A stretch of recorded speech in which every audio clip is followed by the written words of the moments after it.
अस्सलाम वालेकुम dear students. उम्मीद है आप लोग सब खैरियत से होंगे। स्टूडेंट्स, आज हम चैप्टर नंबर 2 बायोलॉजिकल मॉलिक्यूल्स के अंदर डिस्कस करने जा रहे हैं कार्बोहाइड्रेट्स को। What are carbohydrates? भाई, हम जो अपने खाने के अंदर जितनी भी शुगर इस्तेमाल करते हैं वो किस कैटेगरी के अंदर आती है? वो कार्बोहाइड्रेट्स की कैटेगरी में आती है। आपने सुना होगा प्लांट के सेल के अंदर सेल वॉल मौजूद होती है जो किस चीज की बनी होती है? सेलुलोज की। तो वो किसकी एग्जांपल है? वो कार्बोहाइड्रेट्स के ज़मरे में आती है। तो देखते हैं what are carbohydrates. Carbohydrates these are found abundantly living organism. कहते हैं लिविंग ऑर्गेनिज्म के अंदर सबसे ज्यादा पाए जाने वाले कौन है? कार्बोहाइड्रेट्स। फिर these are found in all organisms. कहते हैं ये सारे ऑर्गेनिजम्स के अंदर पाए जाते हैं। और फिर and in almost all parts of the cell, और फिर सेल के हर पार्ट के अंदर। तो देखिए, एक ऑर्गेनिज्म किससे मिलके बना? सेल से मिलके बना। तो सेल के अंदर भी पाए जाते हैं, फिर उन्हीं सेल से ऑर्गेनिज्म बनता है, फिर पूरे ऑर्गेनिज्म के अंदर भी मौजूद है। इसी वजह से दीज आर फाउंड अबंडेंटली। हम कहते हैं ये सबसे ज्यादा पाए जाने वाले। एग्जांपल्स क्या है कार्बोहाइड्रेट की? तो देखिए, सेलुलोज ऑफ वुड, जो वुड के अंदर सेलुलोज पाई जाती है वो इसकी एग्जांपल है।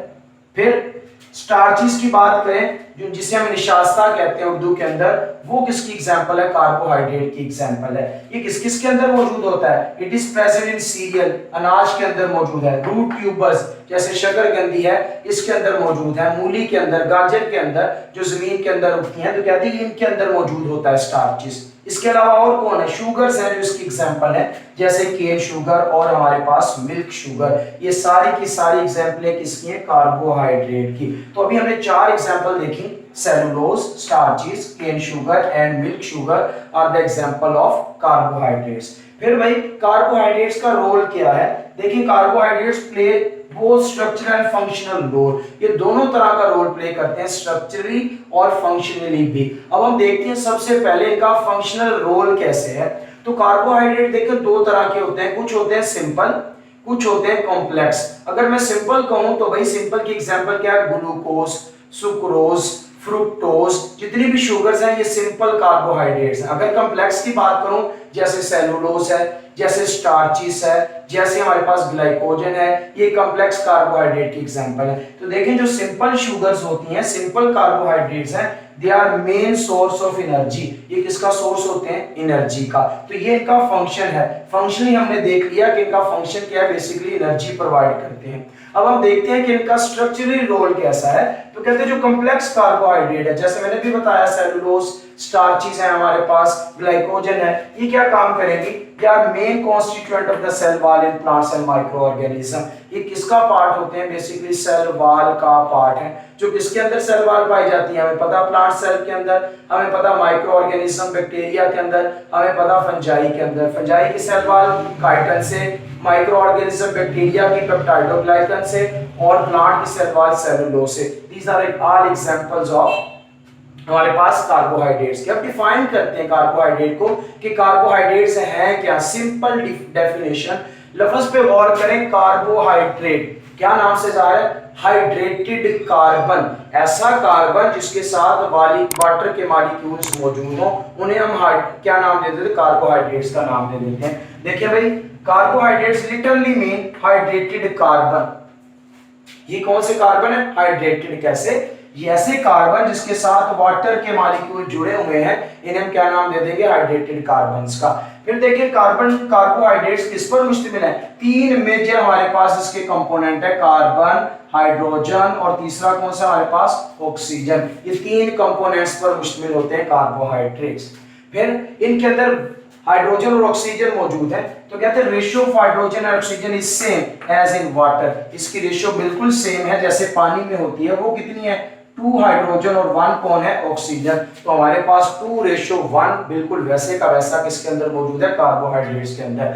जनरल फार्मूला इनका देखें, हम C की जगह लिख देंगे X और H2 की जगह लिख देंगे Y। अब x और y क्या है? देखिए, x is the whole number. ये होल नंबर हो सकता है, पूरा एक डिजिट हो सकता है। कहां से? From 3 to many thousand. इसकी वैल्यू 3 से स्टार्ट होगी और मैनी थाउजेंड तक जाती है। मतलब 3 से नीचे कोई शुगर मौजूद नहीं है। फिर y की वैल्यू देखिए, मे बी सेम। कहते हैं ये सेम हो सकता है या फिर आर डिफरेंट होल नंबर या इससे डिफरेंट हो सकता है x की वैल्यू से, या तो x के बराबर हो सकता है या फिर इससे डिफरेंट होल नंबर हो सकता है। तो ये था हमारे पास सिंपल सी डेफिनेशन कार्बोहाइड्रेट है क्या। लास्ट पे चलते हैं, केमिकली डिफाइन करें कार्बोहाइड्रेट्स को।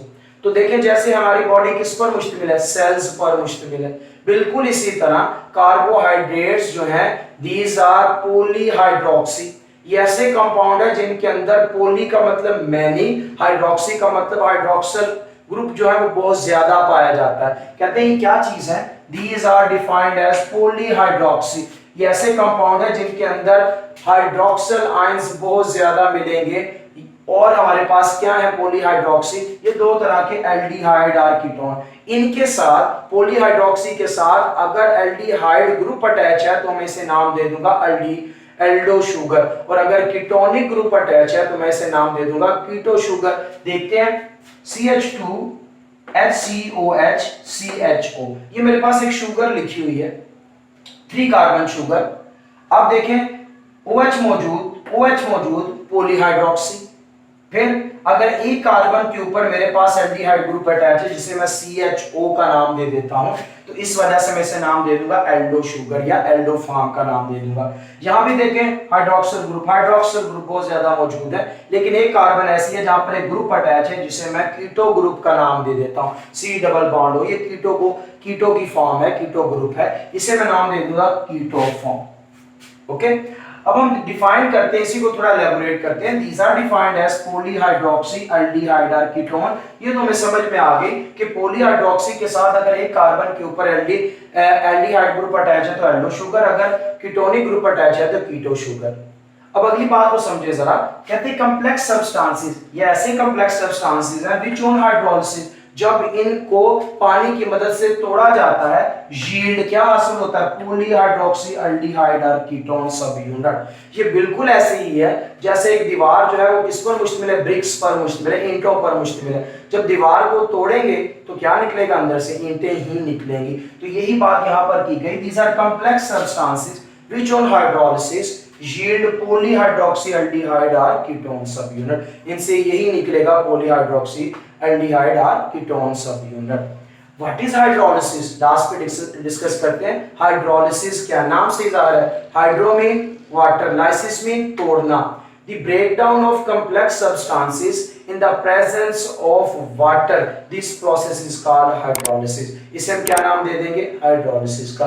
तो स्टूडेंट ये था हमारे पास किसका, कार्बोहाइड्रेट्स का ओवरव्यू, जिसके अंदर हमने सिंपल सबसे पहले इंट्रोडक्शन को देखा, कार्बोहाइड्रेट्स हैं क्या, इनकी एग्जांपल्स क्या है, ये किस तरह अपना रोल प्ले करते हैं, और फिर हमने डिस्कस बड़े सिंपल तरीके से किया कि कार्बोहाइड्रेट्स को सिंपली डिफाइन करें तो ये क्या चीज है, और फिर हमने इनको देखा कि केमिकली कार्बोहाइड्रेट्स हमारे पास हैं क्या।